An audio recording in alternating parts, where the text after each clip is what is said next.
آج میں پہلی بار اس کی وضاحت کر رہا ہوں. پہلی بار مجھے بالکل نہیں یاد ہے کہ میں نے کبھی اس پہلو پر روشنی ڈالی ہو. مغرب کے وقت سے میرے دل میں شدید تقاضا ہوا اور میں نے استخارہ کیا اللہ تعالیٰ سے, بہت رجوع کر کے پوچھا کہ کیا میں آج یہ بات صاف صاف کہہ دوں. تو مجھے بہت شرح صدر ہوا کہ ضرور کہہ دو. ایک امانت کے طور پر آپ حضرات سے یہ بات پہلی بار کہہ رہا ہوں, اور میرے مخاطب وہ لوگ بھی ہیں جو سامنے ہیں, اور وہ ہزاروں لوگ بھی ہیں جو مختلف ملکوں میں بیٹھ کر اس مجلس کو روزانہ سنتے ہیں.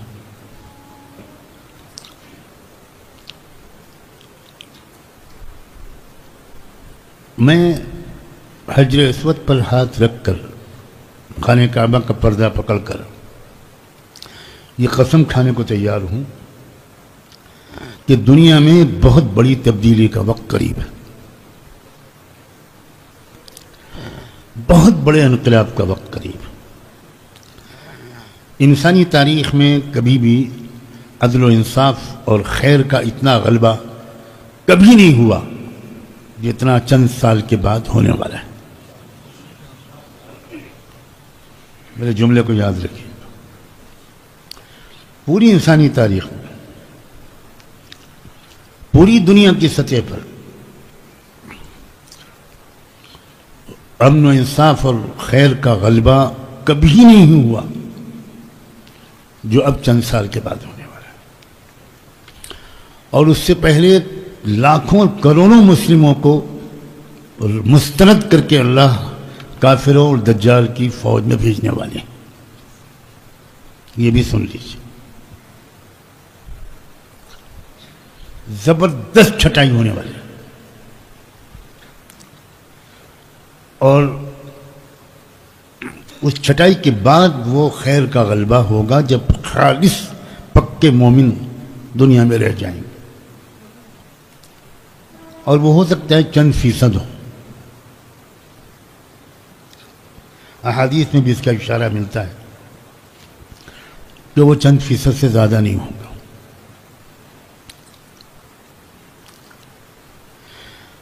اور میں آج یہ بات پہلی بار کھل کر اس لیے کہہ رہا ہوں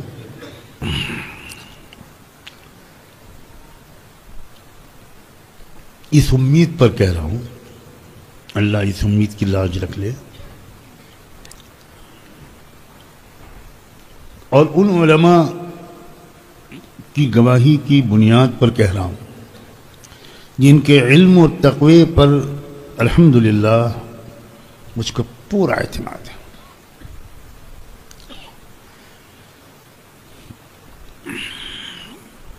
اور وہ فلسطین اور شام کے حالات کو بہت قریب سے دیکھ رہے ہیں. وہ ہماری طرح دور نہیں بیٹھے, اسی سرزمین پر رہ رہے ہیں, اور وہاں کے جو دن بدن نئے حالات آ رہے ہیں ان کو وہ قرآن و سنت کی روشنی میں سمجھ رہے ہیں. BBC لندن اور CNN کی روشنی میں نہیں سمجھ رہے.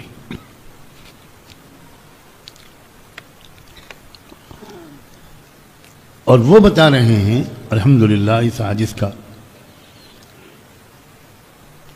ان میں سے کئی سے رابطہ ہے. وہ بتا رہے ہیں کہ ہو کیا رہا ہے اور آثار کیا ہیں اور کن مرحلوں سے گزر کر ہم کس منزل تک پہنچنے والے ہیں.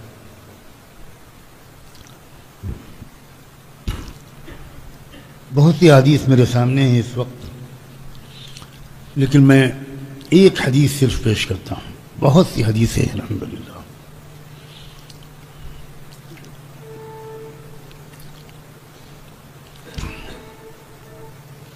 سیدنا علی بن ابی طالب رضی اللہ عنہ وکرم اللہ وجہہ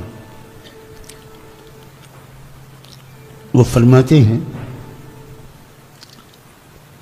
ایسے خطرناک حالات آنے والے ہیں ستکون فتنۃ يحصل الناس فيها كما يحصل الذهب في المعدن. جس طرح سونے کو آگ میں رکھ کر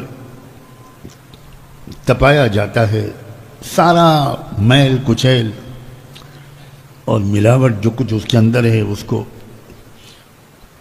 گندگی کی طرح بہا دیا جاتا ہے، اس طرح انسانوں کو سخت آزمائشوں کی آگ میں تپایا جائے گا۔ آپ سمجھ سکتے ہیں اس کا کیا مطلب ہے؟ ہمارے اندر جتنا میل کچیل ہے، ہم میں سے جتنوں کے اندر، وہ سب الگ کر دیے جائیں گے۔ اللہ اکبر! یہ سن کر چیخیں نکلنی چاہیے۔ ہم بہت آرام سے سن رہے ہیں، آرام سے۔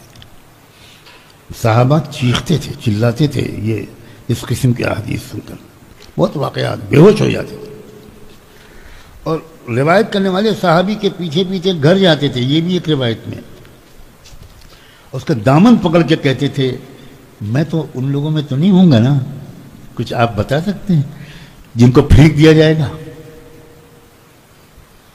ہمیں تو سن کر کوئی ڈر بھی نہیں لگتا۔ فَلَا تَسُبُّوا أَهْلَ الشَّامِ، جملہ سنو، سیدنا علی فرماتے ہیں شام والوں کو برا برا مت کہا کرو۔ آپ غور کیجئے ذرا، سیدنا علی کا اختلاف کن لوگوں سے تھا؟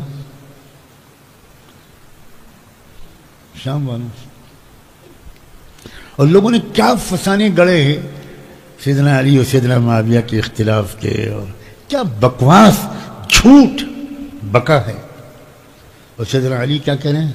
قطعاً شام والوں کو برا مت کہنا۔ اللہ اکبر! وَسَبُّوا ظَلَمَتَهُمْ، ان میں سے جو کوئی کبھی کچھ ظالم کھڑا ہو اس پر تنقید کرنا۔ عام طور سے شام والوں کو برا بلا مت کہنا، یہ ہماری کمزوری ہے۔ کسی ایک علاقے کے دو آدمیوں سے ہم کو شکایت ہوتی ہے، ہم فوراً کہنے لگتے ہیں اس علاقے کے سب لوگ ایسے۔ امام احمد بن حنبل کا جملہ ہے کہ تعمیم حکم حرام ہے، یعنی ایک آدمی کی کسی غلطی کی وجہ سے اس کے خاندان کو بلا بلا کہہ دینا، اس کے قبیلہ کو بلا بلا کہہ دینا، اس کے علاقے کو بلا بلا کہہ دینا، یہ حرام ہے، کبیرہ گناہ ہے۔ فَإِنَّ فِيهِمُ الْأَبْدَالِ، حضرت علی فرما رہے ہیں شام کے رہنے والوں میں ابدال کے مقام تک پہنچے ہوئے اولیاء اللہ پیدا ہوتے رہیں گے۔ مجھے ایک بڑے عظیم عالم نے یہ حدیث آئی تھی تو اس وقت کیا کہا تھا ابدال کی تشریح میں وہ جرأت اپنے اندر نہیں پاتا کہ میں اس تشریح کو نقل کروں۔ وَسَيُرْسِلُ اللَّهُ إِلَيْهِمْ سَبَبًا مِّنَ السَّمَاءِ فَيُغْرِقُهُمْ حَتَّى لَوْ قَاتَلَتْهُمُ الثَّعَالِبُ غَلَبَتْهُمْ وَسَيُرْسِلُ اللَّهُ إِلَيْهِمْ سَيْبًا مِّنَ السَّمَاءِ فَيُغْرِقُهُمْ،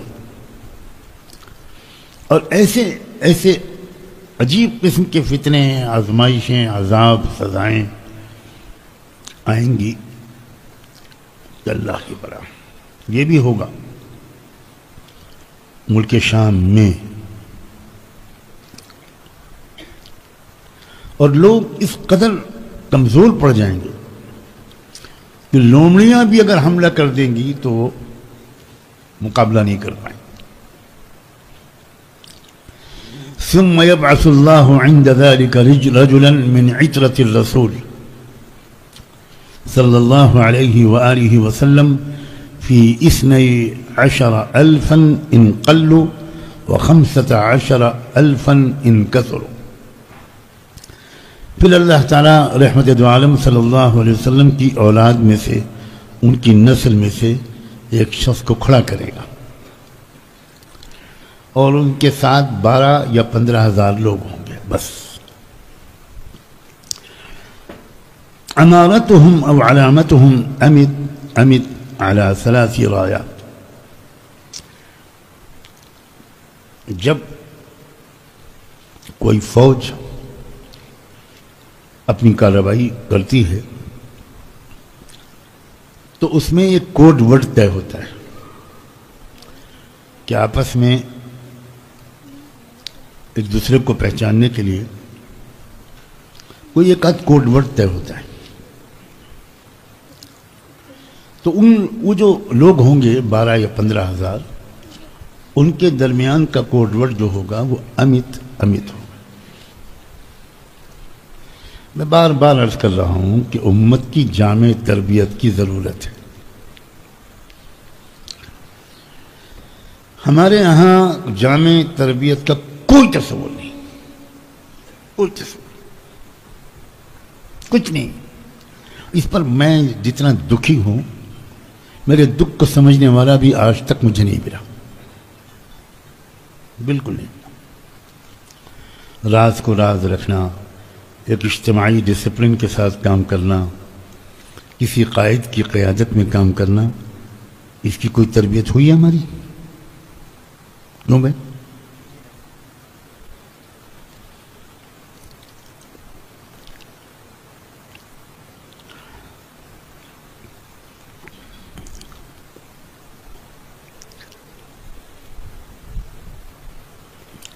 تین جھنڈے ہوں گے ان کے دشمنوں کے مقابلے میں، جو ان کے مقابلے میں ہوں گے ان کے 7 جھنڈے ہوں گے.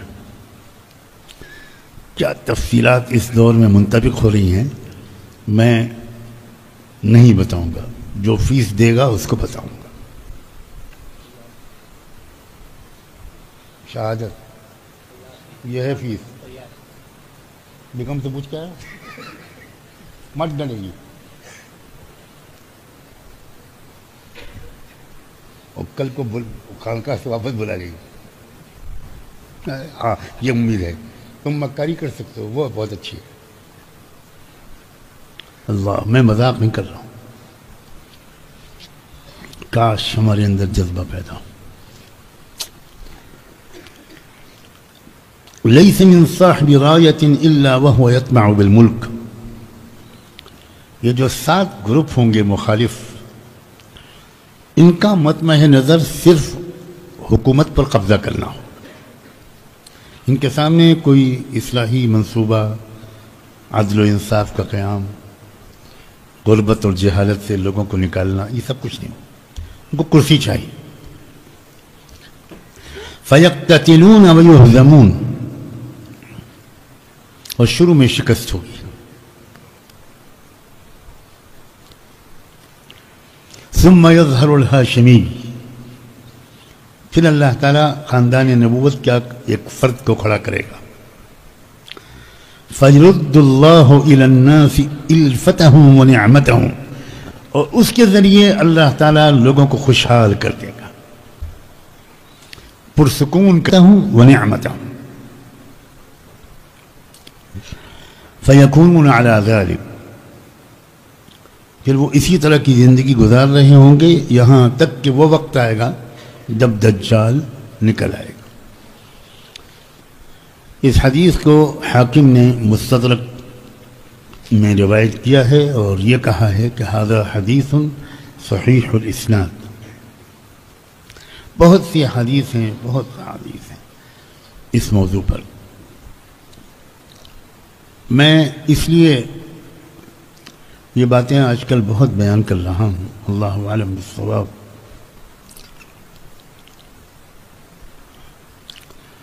کہ ہمارے اندر بھی موجودہ حالات کی رعایت کرتے ہوئے شریعت کی روشنی میں دھیرے دھیرے بلکہ تیز رفتاری سے اجتماعی نظام کے تحت جینے کی مشق ہونی چاہیے.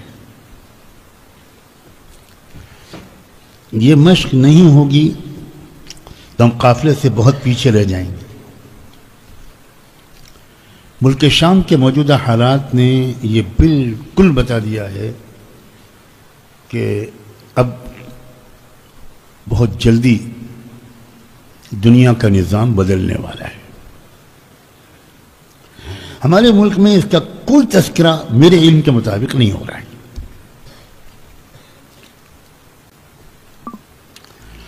میری سمجھ میں نہیں آتا پورے احترام کے ساتھ کہ کیوں نہیں ہو رہا ہے.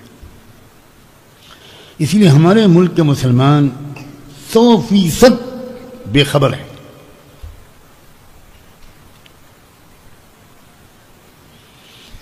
اجتماعی نظام کے تحت جینے کی مشق پہلے سے کرنی پڑتی ہے.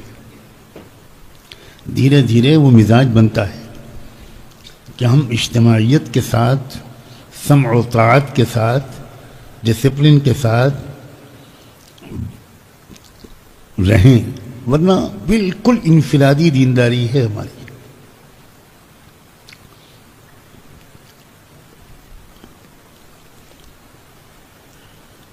اسلام میں اجتماعی نظام کو قائم کرنے کے لیے کیسی عادت ڈلوائی ہے پہلے دن سے.